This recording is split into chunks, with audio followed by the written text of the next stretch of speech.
Bonsoir à toutes et à tous. Bonsoir, frères, sœurs, amis. Soyez les bienvenus. Et nous voulons vraiment ce soir passer encore un temps dans la présence du Seigneur. Et nous savons, là où nous sommes, chez nous, à la maison, le Seigneur peut nous visiter. Et ce que je sais, c'est qu'il est illimité. Il est le Dieu qui est partout, qui est en tout temps. Et rien n'est limité à sa parole. Alors ce soir, nous pouvons vraiment regarder ce soir vraiment ce temps-là, mais pouvoir dire aussi, Seigneur, à ma place, je sais que tu veux me parler. Je sais que dans ta parole, tu as une parole pour moi, Seigneur, précise. Tu connais ma vie. Alors, Seigneur, parle à mon cœur. Nous allons ensemble chanter quelques chants ensemble. Nous allons aussi entendre la parole de notre Seigneur. Et c'est une parole qui transforme les cœurs. Alors, soyez les bienvenus ce soir et croyons ensemble que le Seigneur va nous bénir et il va vraiment nous emmener à comprendre et à aller plus loin avec lui. Amen. Alors que le Seigneur vous bénisse. Nous allons chanter ce premier chant qui dit « Dieu, tu es bon et ta grâce envers nous dure à jamais ».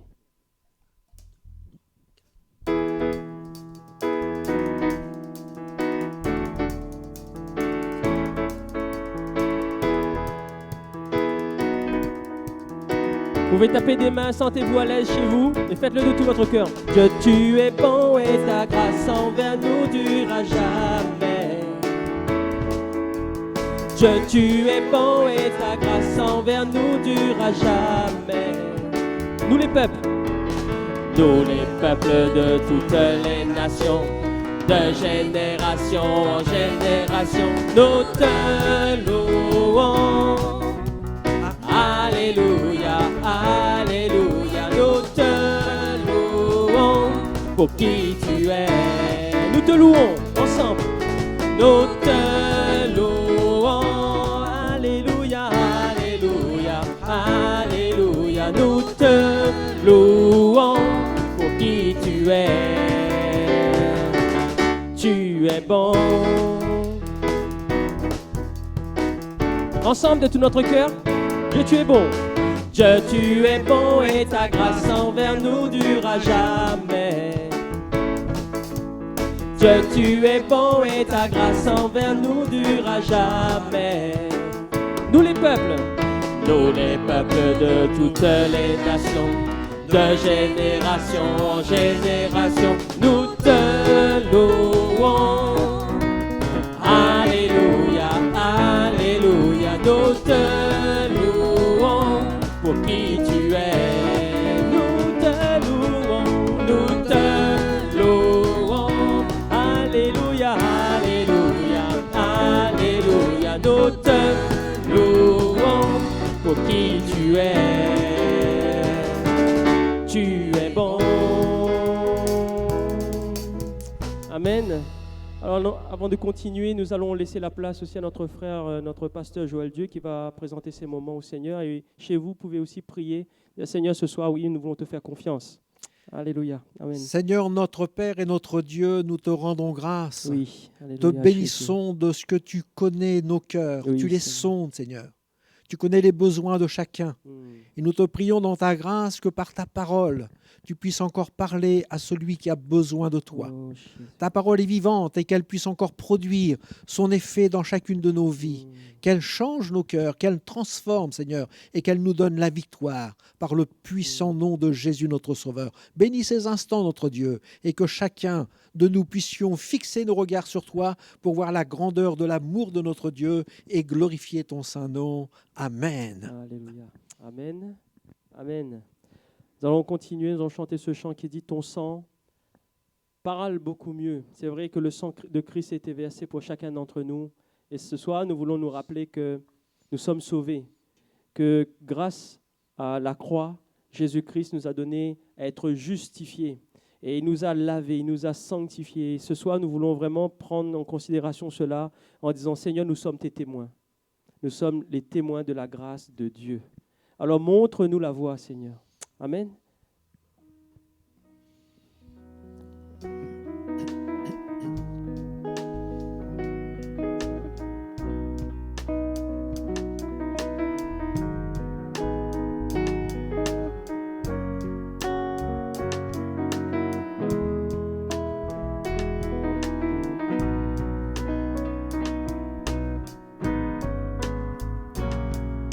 Ton sang beaucoup mieux que tous les vains discours.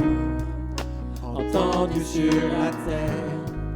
Il parle pour ma défense, proclame la justice.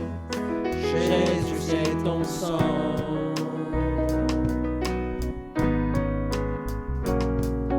La croix, témoin de ta grâce, montre le cœur du Père et nous ouvre la voie.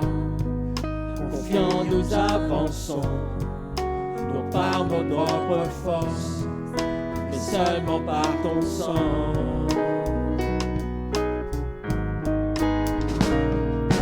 Comment être pardonné? Comment recevoir la vie? Seulement par le sang, seulement par le sang de Jésus.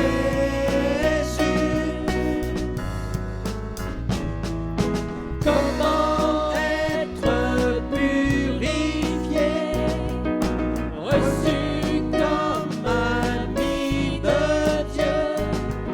Seulement par le sang, seulement par le sang de Jésus.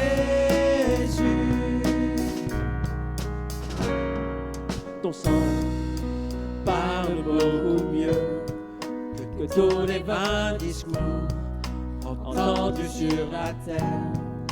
Il parle pour ma défense, proclame la justice.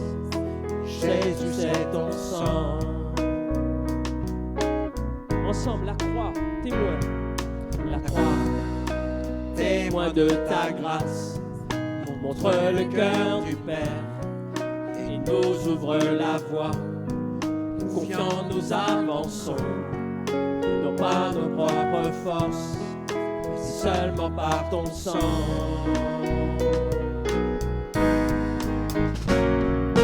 Comment être pardonné? Comment recevoir la vie? Seulement par le sang, seulement par le sang de Jésus. Comment être purifié, reçu comme ami de Dieu? Seulement par le sang, seulement par le sang de Jésus. Comment être pardonné? Comment être pardonné? Comment recevoir la vie? Seulement par le sang, seulement par le sang de Jésus.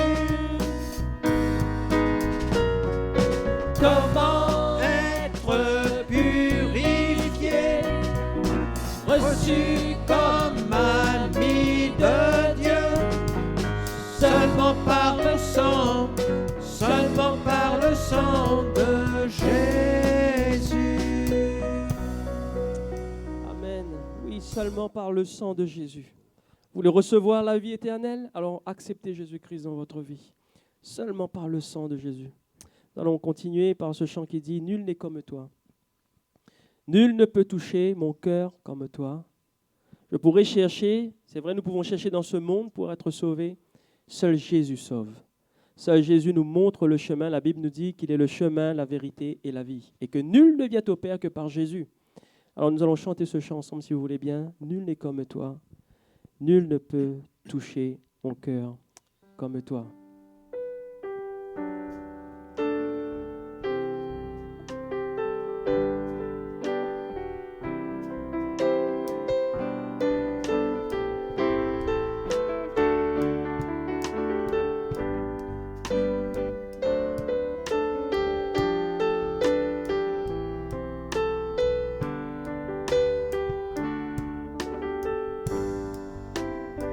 Ensemble.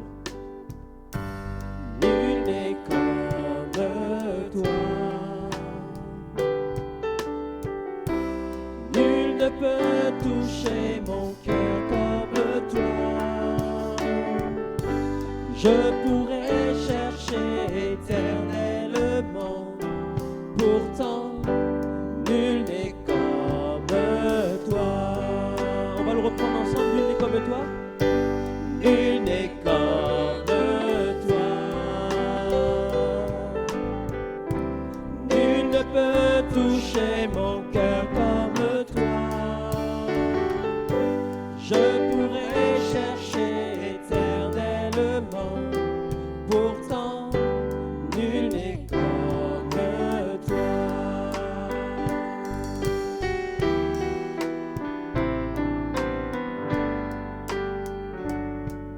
Ta bonté coule tel un fleuve immense, et c'est ta main qui guérit. L'enfant qui souffre trouve en toi un surabri. Nul n'est comme toi. Nul n'est comme toi. Nul ne peut toucher mon cœur comme toi. Je pourrais chercher éternellement, pourtant nul n'est comme toi. Nous allons laisser la place à la prédication au pasteur Joël Dieu. Nous avons chanté « Nul n'est comme toi ». Alors ce soir, le Seigneur va nous parler. Amen. Soyez bénis. Que le Seigneur soit béni pour ses grâces et ses bontés. Nous allons faire ensemble une lecture dans l'évangile de Marc au chapitre 6 et à partir du verset 1er. Marc chapitre 6, verset 1er. L'Écriture nous dit ceci: Jésus partit de là et se rendit dans sa patrie. Ses disciples le suivirent. Quand le sabbat fut venu, il se mit à enseigner dans la synagogue. Beaucoup de gens qui l'entendirent étaient étonnés et disaient: d'où lui viennent ces choses? Quelle est cette sagesse qui lui a été donnée et comment de tels miracles se font-ils par ses mains? N'est-ce pas le charpentier, le fils de Marie, le frère de Jacques, de Jos, de Jude et de Simon? Et ses sœurs ne sont-elles pas ici parmi nous? Et il était pour eux une occasion de chute. Mais Jésus leur dit: un prophète n'est méprisé que dans sa patrie, parmi ses parents et dans sa maison. Il ne put faire là aucun miracle, si ce n'est qu'il imposa les mains à quelques malades et les guérit, et il s'étonnait de leur incrédulité. Amen. Jésus ne put faire là aucun miracle. Et Jésus s'étonnait de l'incrédulité qu'il y avait dans le cœur des hommes. Alors je voudrais voir ce soir avec vous que notre foi est opposée à des doutes ou à de l'incrédulité. La première des choses que l'on voit, c'est dans la Genèse, on voit que l'ennemi de nos âmes va installer le doute dans le cœur d'Adam et Ève. Dans la Genèse, au chapitre 3, verset 1er, il dit: le serpent était le plus rusé de tous les animaux des champs que l'Éternel Dieu avait fait. Et il dit à la femme: Dieu a-t-il réellement dit? Et là, déjà, nous avons la parole du Seigneur qui nous dit: voilà ce que Dieu dit. Et l'ennemi de nos âmes vient installer le doute en disant: mais Dieu a-t-il réellement dit? As-tu vraiment compris ce que Dieu voulait pour toi? Est-ce vraiment cela? Et il y a l'installation du doute. Le doute ou l'incrédulité est comme une plante envahissante.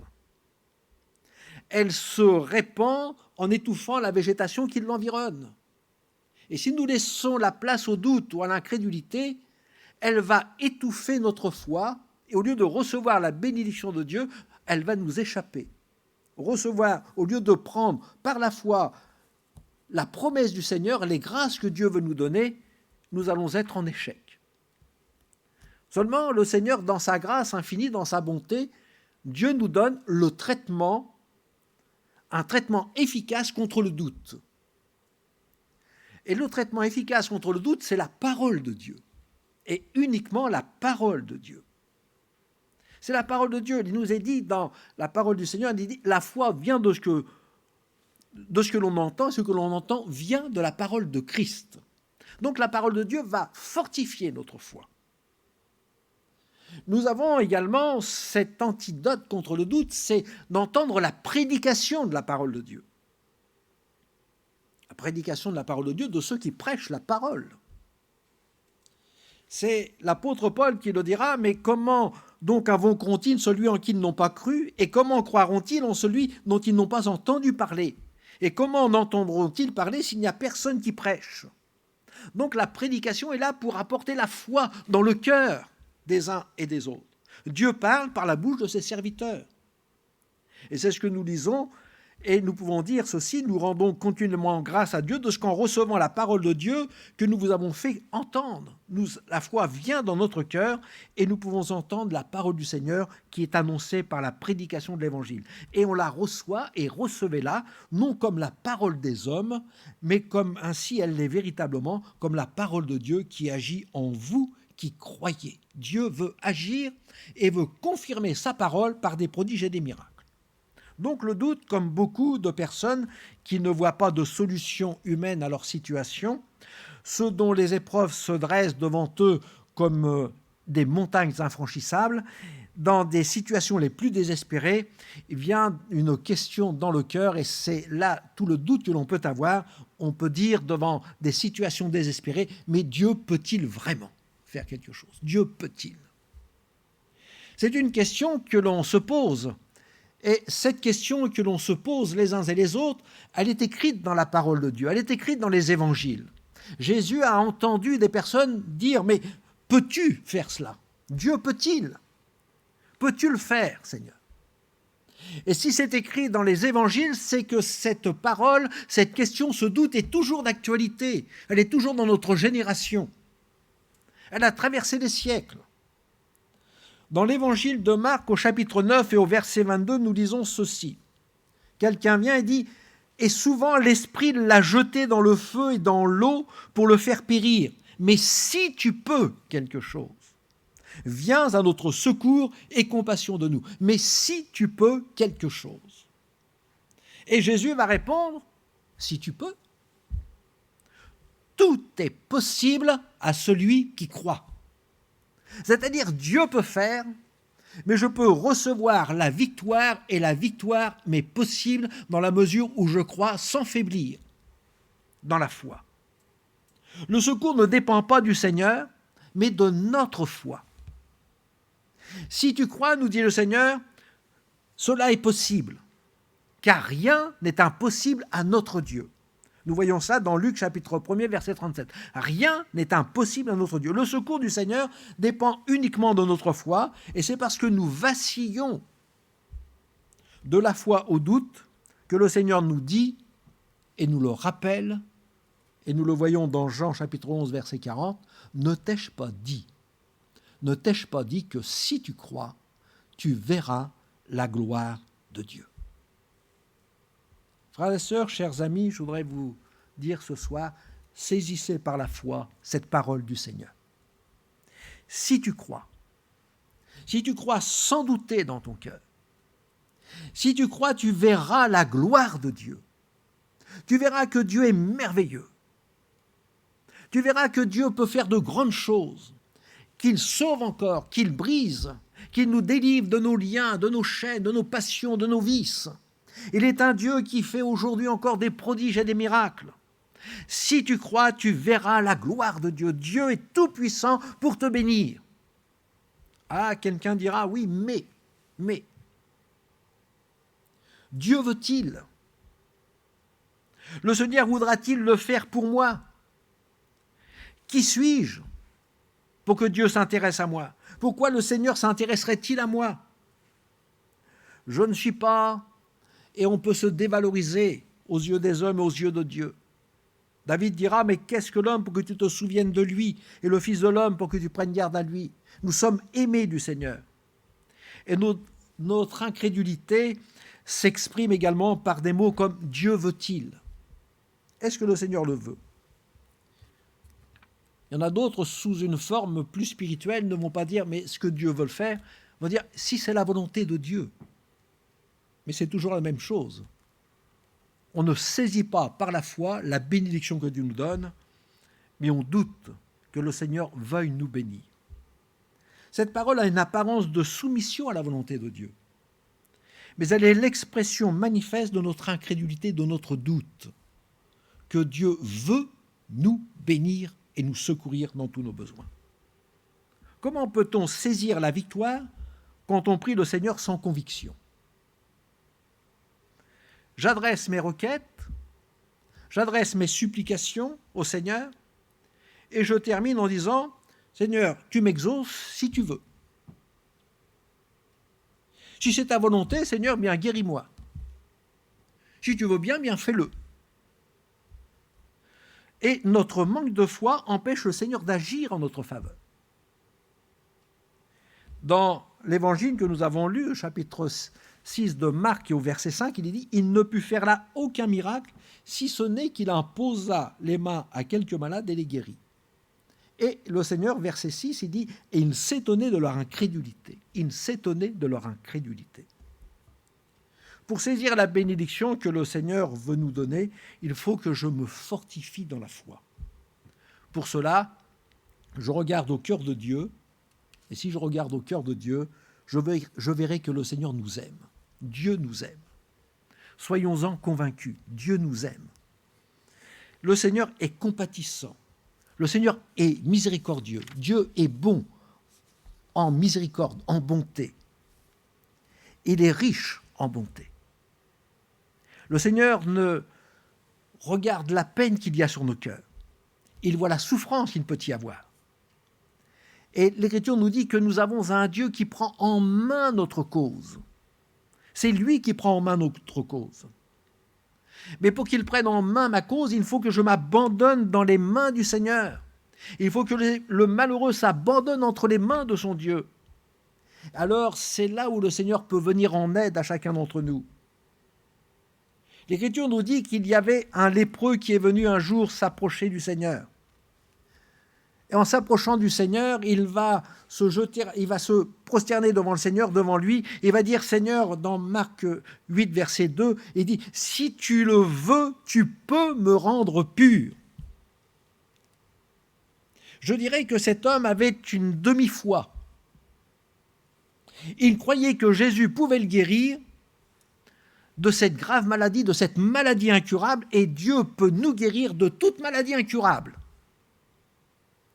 Mais cet homme croyait que Jésus pouvait le guérir de sa maladie incurable, mais il doutait de ce que le Seigneur veuille le faire pour lui. Alors il avait une foi, Seigneur, tu peux le faire, mais je doute que tu veuilles le faire pour moi. Et le Seigneur va lui dire, je le veux. Quelle grâce, je le veux, sois pur. Je le veux, sois guéri. Je le veux, reçois et prends possession de la bénédiction. Et l'Écriture nous dit, et aussitôt, il fut purifié de sa lèpre. La bénédiction, la guérison, la délivrance, le secours ne va pas être différé. Je saisis par la foi la bénédiction et c'est aujourd'hui, en cet instant, il les a dit, aussitôt il fut purifié. Aussitôt le Seigneur calme la tempête. Aussitôt le Seigneur chasse les montagnes qui se dressent devant moi. Aussitôt le Seigneur guérit le malade. Aussitôt Dieu sauve un homme qui a besoin de sa grâce. Sur la croix du Calvaire, lorsque le brigand était là près de lui disant « Seigneur, souviens-toi de moi quand tu viendras dans ton règne. » Seigneur ne va pas dire « Tu reviendras dans 6 mois ». Mais aussitôt, il était saisi par la grâce de Dieu, pardonné de ses péchés et son nom inscrit dans le livre de vie. Et le Seigneur lui répondra, aujourd'hui, tu seras avec moi dans le paradis. La grâce de Dieu, elle est pour nous aujourd'hui. Elle est pour moi maintenant. Pour vous qui passez dans l'épreuve et qui vacillez de la foi au doute, le Seigneur vous adresse une parole pour les jours difficiles. Et ça peut être pour quelqu'un un temps difficile. Dans le psaume 11, il nous est dit que le roi David était dans une période de sa vie très difficile. C'était une période critique pour lui, très critique. Au verset 3 de ce psaume, il nous est parlé des fondements qui sont renversés. Nous pouvons appliquer le renversement des fondements à nos jours que nous passons actuellement. Nous vivons dans un siècle qui est bouleversé. Les fondements sont renversés, que ce soit sur le plan politique, sur le plan économique. Avec les événements qui se sont passés dernièrement, nous le voyons et nous l'entendons. Les fondements de la moralité sont renversés. Les fondements religieux sont bousculés. Et David vivait dans une grande insécurité. Et pensons-nous que nous vivons dans une meilleure sécurité ? On n'a jamais vendu autant de systèmes d'alarme que maintenant. Mais au verset 1er du psaume 11, on lui dit « Maintenant, mais que pourrais-tu faire? Fuis comme un oiseau dans les montagnes. Sauve-toi. » Et on invite David à se sauver en lui disant « Bien, tu es en danger, sauve-toi. » Et la réponse de David dira au verset 1er « Comment pouvez-vous me dire « Fuis dans tes montagnes » ? C'est en l'Éternel que je cherche un refuge. » C'est Dieu qui tient tout entre ses mains. L'incrédule ne renonce pas facilement. Lorsque l'on vient installer le doute dans notre cœur, l'incrédule ne renonce pas. Il répond à celui qui place sa confiance dans le Seigneur. Quand les fondements sont renversés, verset 3, le juste, que ferait-il? Que peux-tu faire? En qui mets-tu ta confiance? Quand tu as les résultats de tes examens de santé qui sont dégradants, en qui peux-tu mettre ta confiance? Que pourras-tu faire quand on te met devant une telle situation? Toi qui es touché par la maladie, que pourras-tu faire? Toi qui connais une récidive de ton cancer, que pourras-tu faire? Et toi qui connais le chômage, toi qui vis dans un foyer déchiré, que peux-tu faire pour réconcilier tout le monde? Dans tes lourds problèmes, dans la souffrance morale, dans ta souffrance physique, dans ta maladie, que ferez-vous? Que fera le chrétien? Que fera le juste? Que ferez-vous en tant que chrétien? Et devant toutes ces questions, que fait le juste? Que fait le chrétien? Bien, je vous invite à faire comme David.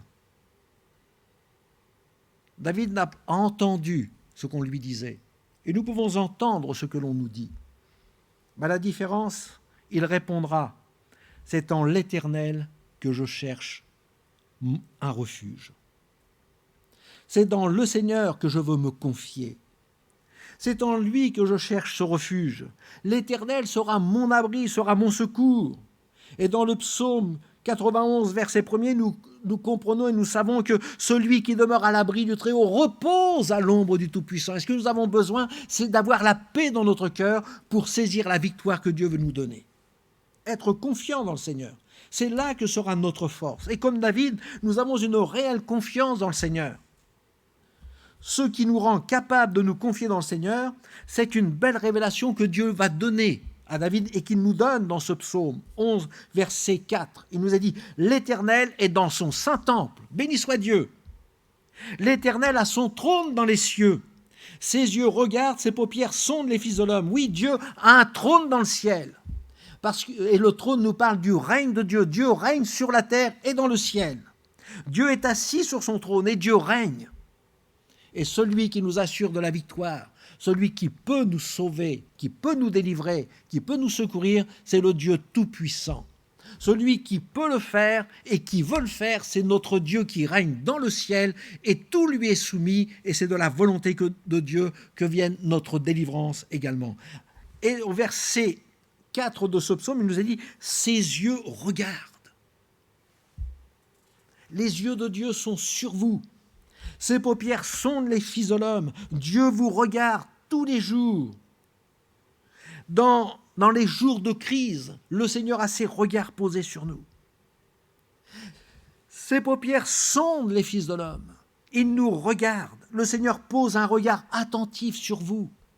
Et c'est pour cela que le Seigneur nous dit, encore cet après-midi, que nous avons un Dieu qui veut nous bénir et nous fortifier. N'entendons-nous pas la voix du Seigneur qui nous dit dans Jean chapitre 7, verset 37, « Si quelqu'un a soif, qu'il vienne à moi et qu'il boive. Des fleuves d'eau vive couleront de son sein, comme dit l'Écriture. » Le Seigneur promet de l'eau. Et dans sa pensée, c'est l'eau du Saint-Esprit.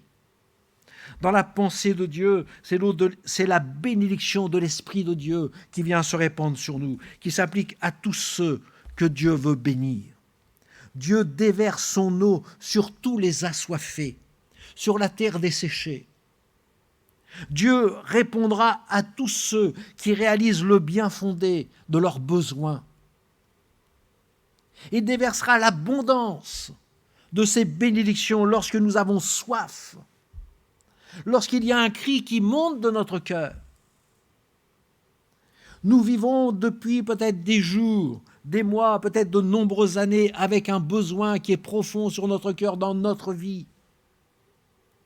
Et vous êtes pleinement conscient que vous ne pouvez par vous-même rien changer. Et vous en êtes tellement conscient que ça revient constamment à votre cœur. Mais je ne peux rien. Votre cœur est alors rempli d'inquiétude. Mais le Seigneur nous dit dans sa parole, recommande ton sort à l'Éternel. Psaume 37, verset 5. Mets en lui ta confiance et il agira. Recommande ton sort à l'Éternel. Et foi en Dieu. Mets en Dieu ta confiance, mets en lui ta foi. Et tu verras que Dieu agira.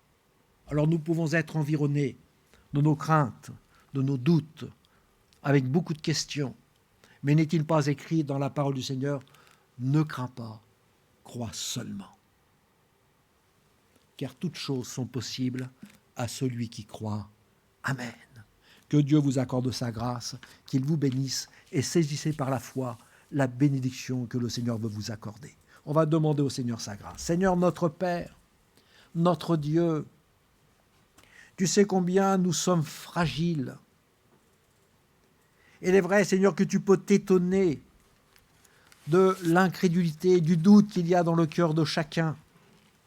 Seigneur, tu le diras toi-même à tes disciples, mais si vous aviez de la foi comme un grain de sénévé, vous diriez à cette montagne, ôte-toi de là, jette-toi dans la mer, elle le fera l'instant même. Seigneur, tu nous promets la bénédiction. Et nous pouvons te dire, comme venait cet homme un jour devant toi, disant, Seigneur, viens au secours de notre incrédulité. Seigneur, que nous puissions recevoir la bénédiction et que personne ne reparte sans avoir reçu les bienfaits de notre Dieu. Seigneur, nous te prions de nous accorder ta grâce et que ta paix soit sur nous. Nous voulons, Seigneur, aujourd'hui regarder à toi et mettre notre confiance dans le Dieu vivant et vrai, et qu'à ton nom soit toute la gloire. Amen. Alléluia. Amen. Alléluia. Vous savez, là où vous êtes, à la maison, vous pouvez prier. Mettez votre foi vraiment. Et ce soir, nous avons entendu encore sa parole. Il nous dit, oui, Seigneur agit encore aujourd'hui. Et il peut agir dans votre vie. Mais c'est une question de foi. Mais vraiment, déposez tous les fardeaux, déposez tout à ses pieds. Et le Seigneur agira dans votre vie. Nous allons continuer, nous allons chanter ce chant qui dit « Les cieux proclament la gloire du ressuscité. Je fléchis le genou pour l'adorer, lui seul. »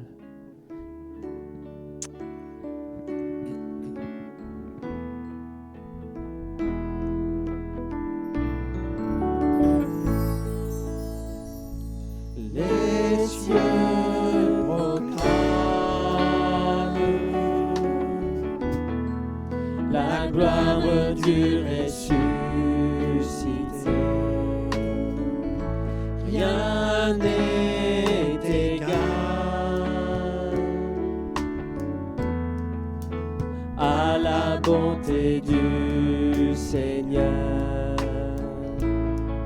À jamais il sera l'agneau sur le trône. Je fléchis le genou pour l'adorer lui seul. Je veux chanter. Je veux chanter la gloire du ressuscité, l'agneau immolé nous a rachetés pour Dieu. À jamais tu seras l'agneau sur le trône. Je fléchis le genou pour t'adorer toi seul. À jamais tu seras. À jamais tu seras l'agneau sur le trône. Je fléchis le genou pour t'adorer toi seul.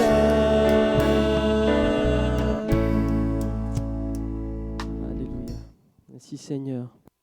Voilà, nous allons faire quelques annonces avant de nous quitter. Donc, vous avez en réunion vendredi soir à 21h en direct. Donc, vous pouvez vendredi soir entendre aussi une exhortation. Et donc, pour dimanche, n'hésitez pas à vous inscrire, frères, sœurs, amis, et de nous appeler. Et n'oubliez surtout pas une chose, donc c'est bien aussi pour vous inscrire, mais c'est bien aussi de nous dire quand vous ne venez pas, s'il vous plaît. Et donc, ça serait bien de nous dire, même si c'est à la dernière minute, mais même si c'est samedi, mais vous nous appelez pour nous dire si vous ne pouvez pas venir, puisque en fait, on demande à des frères et sœurs de laisser la place, mais si de l'autre côté, vous ne venez pas, alors ça va être dommageable. Donc, voilà, dites-nous quand vous ne pouvez pas venir et d'un autre côté, en tout cas, inscrivez-vous et nous avons hâte de passer ce temps ensemble dimanche matin. Donc, à 10h30, notre culte en direct, pour ceux qui sont sur le direct, ou ceux qui viennent en présentiel, c'est à 10h. Voilà, donc dimanche matin à 10h. Que le Seigneur vous bénisse, frères, sœurs, amis, et on vous dit à bientôt.